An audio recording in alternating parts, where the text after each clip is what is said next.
Hello everyone, welcome back. Today I will be doing my seed starting. I'm really excited. I've been wanting to do this for a couple weeks now, but it's always that initial push. It's almost a little bit overwhelming. I'm like, oh, I have to go through and organize all my seeds because I ordered quite a bit and I had some from before, and just kind of going through deciding what I want to plant this year, how much, and so it's like a little bit overwhelming. But last night I finally sat down, went through all of my seeds. I didn't film any of that because it was just, like I said, a little bit overwhelming in the moment. I'll insert a clip here. Some of my seeds, I put in a wet paper towel and put in a Ziploc bag, and I'm gonna let them lay out just to get them to sprout that way, and then I'll plant them in the soil. I didn't do so many last year. My mom used to always do this, but I believe it was usually only with like cucumbers, zucchini, things like that, like bigger seeds that usually take a little bit more moisture. But I decided I'll try it with like some of my tomato seeds and bell peppers. And that's always also a good way to see which seeds germinate. Because once you put them in the soil, you can't really tell. But since they're in like a clear Ziploc bag and a paper towel, I'll be able to see which ones germinated, which ones didn't, and then I could just plant the ones who actually germinated. So those are gonna lay out for a little bit until they start to sprout, and then I'll put them in the soil. But today, most of the seeds that I'll be doing are actually going to be like flowers, herbs. I have like kale. Usually kale and things like that I'll plant straight out into the garden. But since we get some cooler nights, like today it's actually beautiful, but we still have some cooler nights. So I don't want to put them out there, then have to worry about covering them if we get too hard of a frost. I live in zone 7B. I'm in North Carolina. And I believe our last frost date is sometime in April, I think. I'll have to check on that. I don't remember. So we still have a little bit until, we're kind of safe to put most things out. But beets, things like that, I'm going to direct sow. Onions, I'm going to start, like dill, cabbage. You'll see I'll be planting some of those. I'll show you. But yeah, I'm going to start off.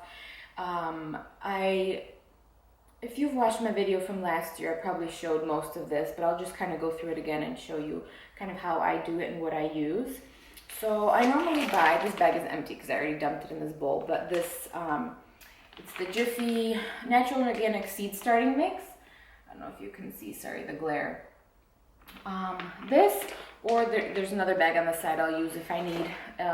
It's like a young plant mix. And this soil is actually a lot more lightweight and like fluffy compared to if you went and just bought a bag of potting soil. And that will work, but I feel like it's a little bit harder because most of your seeds are very small and delicate. And if you put them in like a heavy soil, I feel like they have to work so much harder to push through that. But if your soil is like light and fluffy, I feel like it's easier for them to just push on through and to grow. So I dumped this bag into this bowl.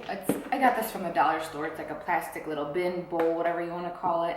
I have the soil in here. I think even bought this spoon at like the dollar store or something. It's like a white plastic spoon, and I only use this for like soil, obviously.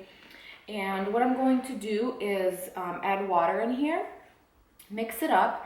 And I find this to be so much easier to actually pre-moisten your soil before adding it into your seed starting trays, because what happens is the soil is really light and fluffy. When you add water, it kind of shrinks, and if your seed's in there, it's going to go down with the soil. Sorry if you hear that noise. My windows are open. It's really nice outside. Anyway, so I like to pre-moisten the soil. You want to get it wet to the point when you squeeze the soil together, it kind of sticks. It creates like a little bit of like a mud pie or whatever you want to call it. But when you squeeze it, you don't want water like dripping out. You don't want it like drenched, but wet enough where it will kind of stick together a little bit. So I have the soil in here. And then this year what I'm going to do as well, it's going to be my first time doing it, but I've seen so many people doing this and I think it's a great idea, or it works well, is I'm going to be topping it off with vermiculite. So what this is, it's almost like a light, it's different than perlite. Maybe you've heard of perlite. Perlite is that like white, like foamy, fluffy stuff that's in your soil. And some soil already does have vermiculite as well, but I'm going to top my trays off with this. So I'm going to put the soil in, put the seed in, whatever, everything like normal, but just top it off with vermiculite. And this will help, if any of you have started seeds, sometimes if there's too much moisture, you can kind of get like a green, I don't know if it's like a fungus or like mold type of thing growing on top of your soil if it stays too wet or too moist for too long. And this will kind of help prevent that. And it's really light and fluffy where your seeds will still grow through it or push through it, no problem. So I'm excited to try that out this year and hopefully have better success. And last year, my goal was to plant everything or grow everything from seed myself. So not to go to the store and buy anything. That was just my goal. There's nothing wrong if you go out and buy your starts already, but that was just a goal I had set for myself. And I was able to do that. And I had pretty good success, even though I wasn't here like for weeks at a time and Eddie had to kind of keep up with the garden or help out with that. But I had pretty good success, I would say. So I'm going to try to do that again this year. Again, there's nothing wrong with you going to the nursery and buying already started plants. It's just kind of like a goal I have set for myself, so I try to stick to it. But yeah, I'm going to get started off. I'll show you what kind of seed starting trays I have. So I have these, and in here I have like these little, they almost look like honeycomb cells. I bought these, I believe at Walmart. So I have this type, and that comes with like a plastic dome covering. I also have these that have a lot bigger trays. These I probably won't use today, or maybe just for onions, but these I'll probably put like my tomatoes and bell peppers, like bigger plants in here. And then I also have this, which is kind of, I put together, you can tell one of the trays is different, but I just saved these from when I bought like flowers before at like the nursery, and they just have like the six individual cells, and I just put it in here. And all of my seed starting trays have a solid tray on the bottom that will collect the water so it doesn't seep through and go all over my seed starting tray or my seed starting stand. But yeah, I think I'm going to use these smaller honeycomb-like ones for my flowers, and I believe that's what I'm going to get started with off at first. So yeah, I'm just going to go ahead, get my soil wet, start filling these trays up with soil, and start planting. And another thing I did, which last year I kind of, it seems like a lot but once you get in a routine or a habit of doing it, I feel like you kind of remember. But what I tried to do is go through all of my seed packets, I have them here in this bin, is put them in order, or put them together, the seeds that kind of germinate around the same time. So usually in the back of all your seed packets, it'll tell you germinates within 7 to 14 days, 5 to 10 days, some are 21 days, it'll kind of give you an average time. And I like to put like ones together. This way I can remove the plastic top. Because what you do is usually keep the plastic dome or the clear plastic, cover on until your seeds germinate, and then you usually take it off. So what I had happened last year is I didn't think about this, and I planted a bunch of seeds, and some of them already germinated, and some didn't even start, and some were getting pretty tall, and I didn't want them hitting the lid. And so it was just that, like, okay, do I take the lid off, or do I keep it on still? So what I tried to do is go through and put my seeds together, the ones that germinate between 7 and 14 days, the ones that take a little bit longer. And it's not always going to be perfect, but I just tried to do that to make things a little bit easier on myself.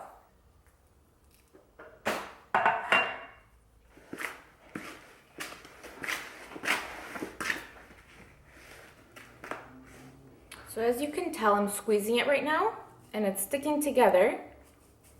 I don't know if you can hear that, but I don't have water really dripping off of it when I squeeze it. So it's sticking together. Some of it could still use a little bit of water, but I'm going to start off with this. I don't want to get it too wet. I'm going to start off with this and start filling my seed tray.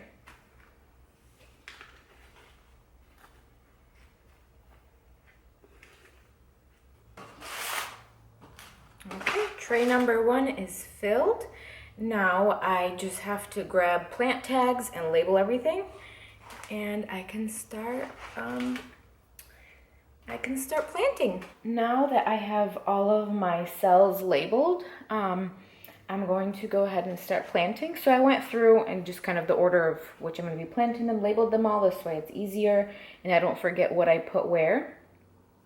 I ordered these garden markers. I'll label them, I'll link them down below. I got them on Amazon. There's a box. I forgot how many come in a box.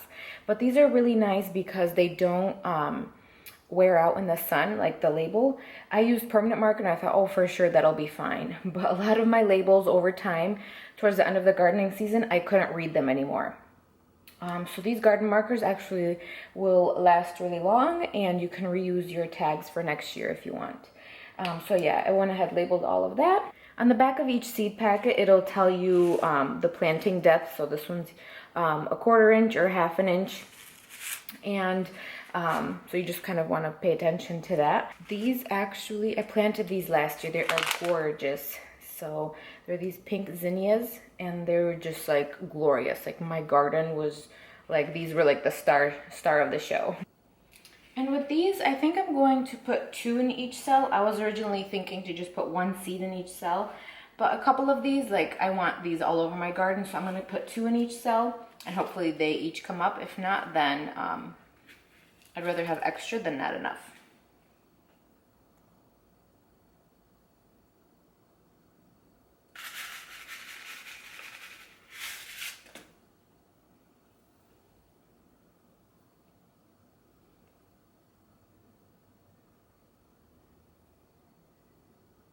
I am all done planting all the seeds, and some of these seeds, like I said, are like a 1/4 inch depth, some 1/2 inch, some are just surface sow, so you're not really supposed to cover them. So I'm just going to, a couple of these that need to be covered a little bit, I'm just going to sprinkle a little bit of soil right on top. Some of these, like the chamomile, the lemon balm, you're not really supposed to cover. So with those, I'm not going to put any soil on top. I'm just going to sprinkle a little bit of the vermiculite because it's very light, and I'm sure it won't bother it. But yeah, I'm just going to take some soil from my bucket and just lightly sprinkle some of these on top. And just pat the soil down just a little bit. Just ever so lightly, just to cover the seeds up that need to be covered. Some of these I put 2 seeds in each cell, and some of these, like the chicory and the borage, I only put 1 seed, I believe, in each cell, because those are like bigger plants, and some of them are for like herbal uses and not necessarily for the flower. Well, the flower sometimes is used as the herbal use, but they're not like, I don't want them all over my garden. I just want a couple plants of each. So I planted a little bit less of those. So I don't know if you can tell inside this bag, but this vermiculite, let me see if I can show you. It's very, very fine. It's very lightweight, so it's not focusing. It's not going to hurt your plants. It's very light. So I'm just going to sprinkle this on top.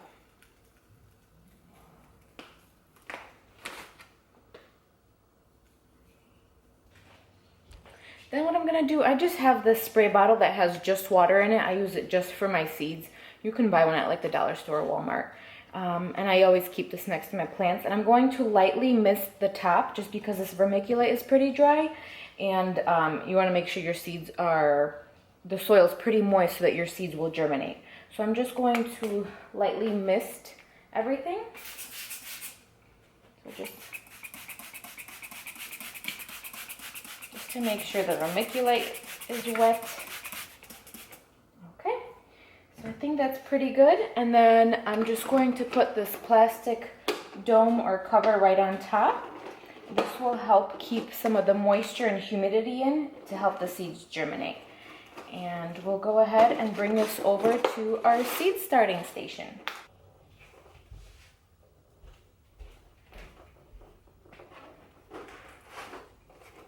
Sorry, the lighting in here is not the greatest, but Eddie built me this really nice seed starting station. I think it was last year. I believe I showed it in my video.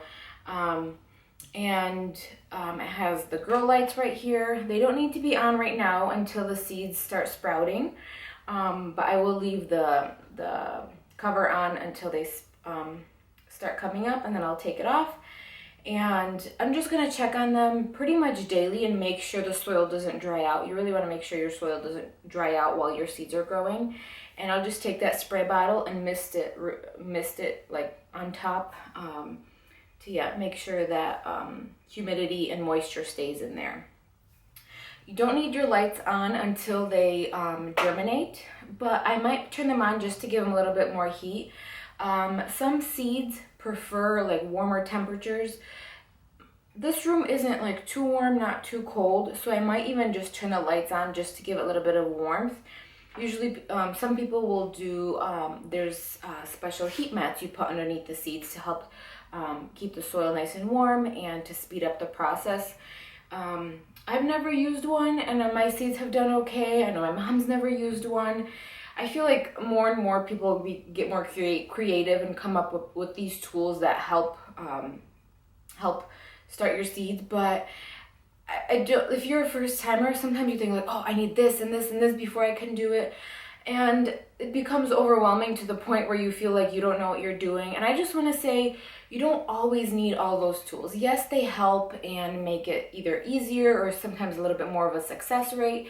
But think about your grandparents or people living back in the day. They didn't have all these fancy heat mats and all of these fancy containers. They just used what they had, and they had amazing gardens and amazing crops. So I just want to encourage you, if you want to start, don't get overwhelmed by all of these things that you need, or all this fancy equipment. You really don't. These are cheap shop lights we bought at Lowe's, and we have one cool and one warm light bulb in here. There are special grow lights. They're a little bit more expensive, but I used these last year and they worked just fine. My mom never used grow lights. She just had her plants next to the window in a really bright sunny room. I had this whole station in the office last year, and it's a little bit brighter in there. But I'm going to be having guests over, and my lights probably stay on for quite a while, and I don't want them to have to deal with them, and I don't want to be walking into their room to check on my plants every so often. So we brought it here in the office. This way they have their own little space over here. But yeah, I'm going to go ahead, plant up the other tray, and these seeds will be done. And then once those that are in the plastic bags start to germinate, I'll plant those and get going. Thinking if there's anything else I wanted to mention. I don't know. And again, I'm not an expert. I just do what I know, and we all learn as we go. Sometimes even the expert gardeners have fails, so don't get too overwhelmed. Don't get discouraged.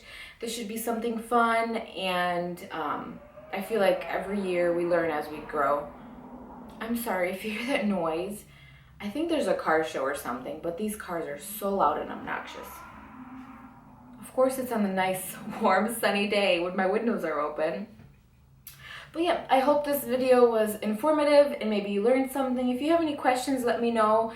I'll try to answer them as best as I can. Or if you have any suggestions, please feel free to leave them down in the comments. And I will hopefully keep you updated at how these will be growing. Thank you all so much for watching today's video, and I will see you next time.